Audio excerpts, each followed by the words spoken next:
Alors aujourd'hui, j'aimerais vous parler d'un sujet qu'on associe souvent à une réalité du centre-ville, mais qui est bien présent dans l'arrondissement de Beauport, c'est-à-dire l'itinérance et l'errance dans nos quartiers. C'est une réalité qui est de plus en plus observable à Beauport, oui, mais particulièrement dans le district de Robert-Giffard et qui m'est depuis plusieurs semaines rapportée de manière plus systématique par les citoyens.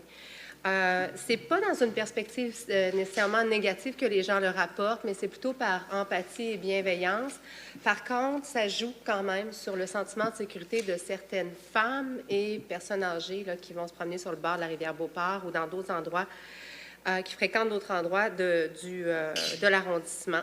J'en ai récemment discuté avec des intervenants du milieu communautaire et le constat qu'ils me dressent m'inquiète et m'interpelle. Donc, depuis 2019, à Beauport, et particulièrement donc, dans mon district, on voit cette migration de gens qui viennent de la côte de Beaupré et aussi du centre-ville vers Beauport.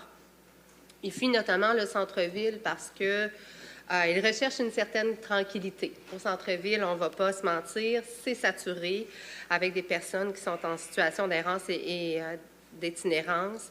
La présence policière est quand même assez importante au centre-ville et ils sont aussi exposés à une certaine répression et stigmatisation.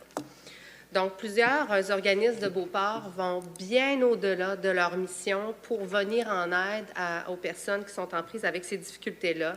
Ils leur offrent un repas chaud, un refuge, une oreille attentive et je tiens à profiter de l'occasion pour saluer leur travail. Je pense notamment à Entraide Agapé, Trip Jeunesse, Cuisine collective et la Fraternité Saint-Alphonse, pour ne nommer que ceux-là. Donc, comme tout le monde, on voit l'hiver arriver, on constate que la situation au centre-ville stagne d'une certaine manière et moi, je m'inquiète pour la suite des choses dans mon arrondissement. Les gens qui sont à Beauport sont attachés à leur milieu, ils ne désirent pas nécessairement aller au centre-ville. Et je crois que si plutôt chaque arrondissement s'occupait de son monde, de ses citoyens, parce qu'on va se le dire, c'est des citoyens, peu importe leur statut, on pourrait certainement désengorger le centre-ville. On sort d'une pandémie, on a un contexte d'inflation galopante, alors je ne crois pas que ça va améliorer les choses pour ces personnes-là. Et on va plutôt voir une exacerbation du phénomène. Donc, évidemment, on ne pourra pas régler du jour au lendemain tous les problèmes structuraux à l'origine de ces situations-là, mais il faut agir sur notamment une solution locale. À Beauport, je crois qu'une solution d'hébergement d'urgence devrait primer, et pour ça, il faut évidemment des ressources et de l'argent. Donc, l'hiver est à nos portes, Monsieur le Président. Les besoins s'accentuent. Une table de concertation existe à Beauport, mise en place. Une table de concertation sur l'itinérance a été mise en place et portée par la Corporation de développement communautaire de Beauport. Il documente actuellement, je suis entrée dans la conclusion justement, il documente actuellement le phénomène.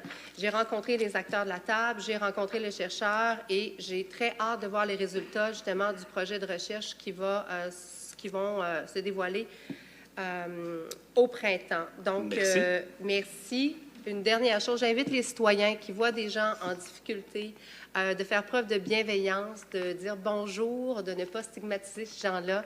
Ils peuvent faire toute une différence dans le quotidien des gens en situation d'errance. Merci.